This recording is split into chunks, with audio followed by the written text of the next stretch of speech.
Hi, this is Jason from Horrific Nightmares, back to do my 12 Days of Christmas, Day 9. Today I watched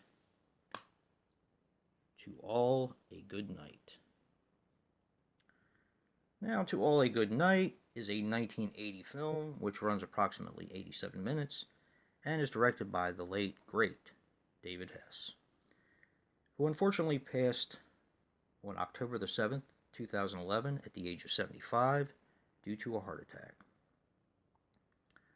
Now, this was the only full-length film that David Hess directed, but you'll probably remember him from The Last House on the Left, Hitchhike, House on the Edge of the Park, and a movie that I always forget he's in for some reason. I don't know why, but Swamp Thing. Now, the only really main name in this film is Jennifer Runyon. She plays Nancy, and she was in a Silent Night, Bloody Night 2, which I just reviewed Silent Night, Bloody Night, the original, yesterday. She, of course, was in Up the Creek,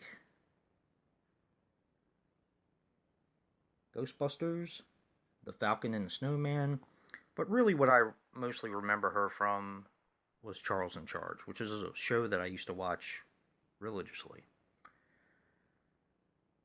Now, there is another interesting name in the film.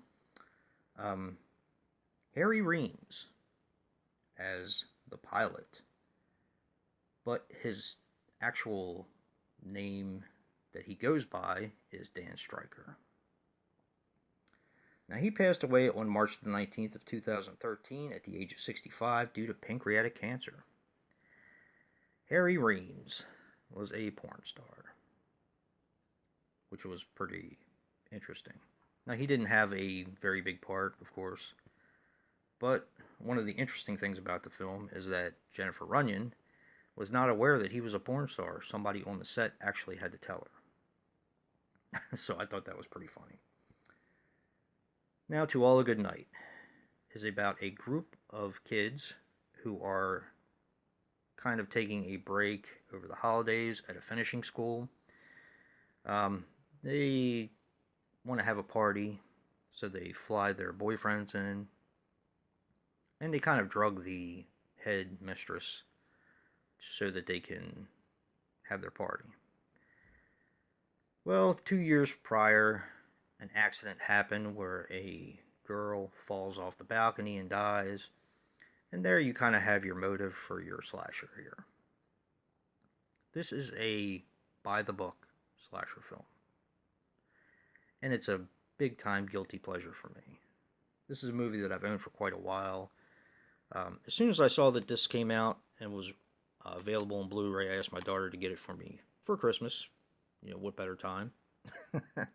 And it was I think it was a couple years ago, 2 or 3 years ago, whenever it first came out. Yeah, this, of course, is the film debut of Jennifer Runyon. This was shot in 10 days. And this preceded Silent Night, Deadly Night by 4 years. This, of course, is about a killer Santa Claus, if you couldn't tell. And, like I said, it is definitely a guilty pleasure for me. Realistically, the acting is not that great, but it is fun, and it's a definite slasher worth checking out. I'm going to give this one a 7.5. 7.5, I think that's more than fair, and it's my rating. And if you like what you see in here, hit that like button and subscribe. And until next time.